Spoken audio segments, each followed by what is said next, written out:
Hello everyone, it's Professor Reiko here. Today we are going to walk through accounting for leases on the lessor side of things. All right, so the last video we did finance lease for the lessee. Now we're doing finance lease for the lessor, but we typically call those a sales type lease.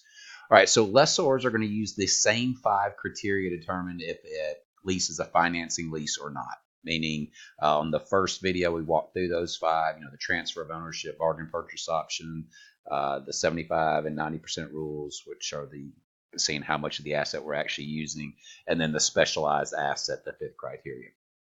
So by meeting any of these, the lessor transfers control of leased asset and satisfies a performance obligation, which is required for revenue recognition, which if you look at the revenue recognition chapter in your book, it will talk about that.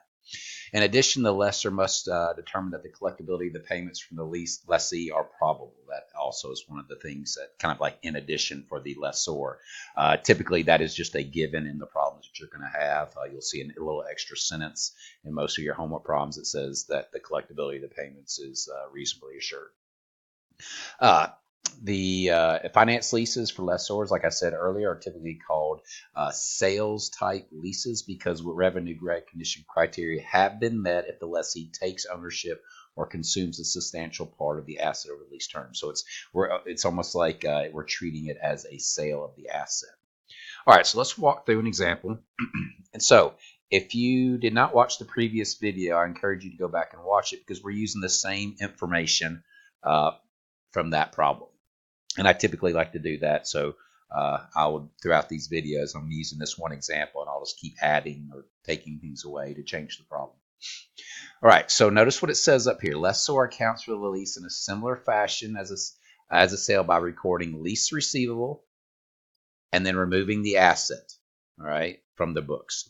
All right, the lease receivable is the present value of the rental payments plus the present value of a residual value, regardless whether it's guaranteed or not. So notice that means the plus the present value of the residual value. So we talked about residual values in the very first video. They can be guaranteed or unguaranteed, but to the lessor, we don't care. So let's think about this for a second. The reason the lessor does not care is because that is their estimate. If they estimate that the residual value is $100,000, then that's their estimate. That's what they expect to get an asset back at that value at the end. So they're going to include that into their calculations. Now, in this example, I'm keeping the residual value at 0, and then we'll start adding in residual value in future lessons. Okay, so we're kind of making this as an easier example, and then we'll add in residual values. So if you look at this information, it's all the same. Okay, notice here, no expected residual value. All right, and then this is the equipment cost is the new one. All right, so if we're treating it as a sale, and we're assuming here we have profit on the sale, then we have sales revenue and also cost of goods sold that we need to account for. All right, so here's the cost number. All right, so if you were to run this through the calculator, the 250, 192, that comes from the previous. That's the present value of the rental payments plus the residual value. Meaning, let's see if I can squeeze that in here. That means we have a payment of $60,000 that we're going to receive. The future value is 0 because there's no residual value. The number of periods is 5, and the rate is where's the rate in this problem? 10%. All right. So if you run that through, the present value is going to be that number. That's the same numbers we used in the previous example, so that's why we got the same present value. All right. So if you look at the previous lesson, the video, the lease liability would be 250,192. Here, the lease receivable is 250,192. All right. So since this 250,192 number is the starting point of the amortization table, and we're still using 10%, it means the whole table is the same. So this is the table that we have from the previous example. I just went ahead and copied it in here because there's no point writing it all out again. It takes too much time. So it's the exact same table. So go back if you're unsure how these numbers came about. Go back and look at the previous lesson, the previous video, and then we walk through how to calculate this. The only thing different is, this payment amount is now going to be a payment received, interest receivable instead of interest expense, and the reduction of the lease receivable. All right, that is a typo. That it should be interest revenue, not interest expense. Okay, it's interest expense in the last one. Sorry about that. All right, so now that we have the table, we're ready to do some journal entries.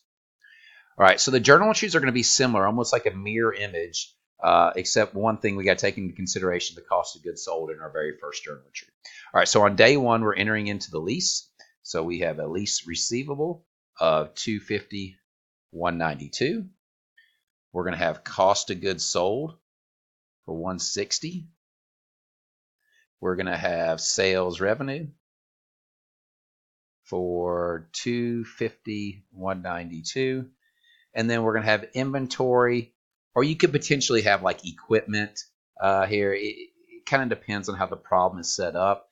All right, so the way to look at that is, if I'm a laptop company and I'm leasing out my laptops to a company, I'm treating that as a sale, but those laptops to me are inventory, so I would be taking inventory off the books. If I bought an asset like equipment specifically to lease out, then I might have a credit there to equipment. All right. A couple things to also keep in mind. You notice we have sales revenue of $250,192, and then cost of goods sold of $160. So that means there's profit on there. You will find other ones where the cost of the inventory equals the fair market value, meaning there's no profit. And if that was the case, you'd have $250,192 for the receivable, and you would have inventory or equipment for $250,192, and there wouldn't be any cost of goods sold or sales revenue. All right, so that's typically kind of like a baseline example. I think the Spiceland book does that. And I can't remember if the Wiley book does it or not. All right, so this first journal entry, a little bit different, but it gets us into the lease. And then also, remember, payments are in advance, so we are receiving the first payment of $60,000 in advance. So now we're into the table, and now we're just going to follow the table. All right, on 12/31, we're going to accrue interest. So we do that by taking lease receivable and interest revenue for the 19,019. And remember, we're doing that because our first payment isn't until the next day, January 1 of 08, right here. All right, so we need to accrue this $19,000 of interest revenue because it does relate to 2007. All right, now notice here there's no depreciation or amortization entry because we got rid of the asset up here in the first entry. And obviously, if it was equipment, if it was inventory, we would be depreciating that anyway. So when we do the lessee side, from the previous lesson, there was also the amortization of the right of use asset on 12/31 as well. All right, the next day, we received the payment, and that would look like this for $60,000. All right, now, like I did in the previous lesson, let's just say the payment was on, so if payment was 12/31/07, meaning we don't have to accrue interest because the payment's actually made. If that's the case, we would be receiving the cash of $60,000. We would have interest revenue of the 19,019, and then we would reduce the receivable by the 40,981 from the table. All right, so a lot of books will do it this way. They'll have the problem start up here on January 1, but then they'll make all the future payments on 12/31. That way you don't have to do the accrual entry, and everything can be done at one point in time, and that's fine. I like showing the accrual entry so people understand how to do that, but at the same time, understand that your book and probably a lot of the homework problems are going to make the payments to where you don't have to do the accrual entry. All right, now let's scroll down here to the bottom. All right, so at the end of the lease, all right, if we're getting it back, we would be getting back inventory or possibly equipment, all right, for $15,000. All right, so remember, we took it off the books in our first journal entry, so it's not even on our books. So if we get it back and it's worth 15, we'll put it back on the books, and then this will be something like gain on leases or something like that. And I'm not even sure if your book shows this entry, but if you get it back, you have to put it back on your books and then decide what to do with it from there. All right, so this is the lessor side of things. All right, and this is still kind of like our baseline examples here. So what we're going to do next is we're going to walk through operating leases, and then we'll start adding in things like residual values to the problems as well. So there's, like I said in the first video, I think this chapter is one of the hardest because there's a lot to keep straight. We have lessee, lessor, We have finance leases or operating leases. We've got residual values. They can be guaranteed or not. How does that affect the problem? So there's a lot to keep straight. So we'll keep working through these and then keep referring back to these videos for help, especially when you get a little closer to test time. All right, so thanks for tuning in. Make sure you check out the next one that we're going to do together. That will be us walking through operating leases. All right, thanks.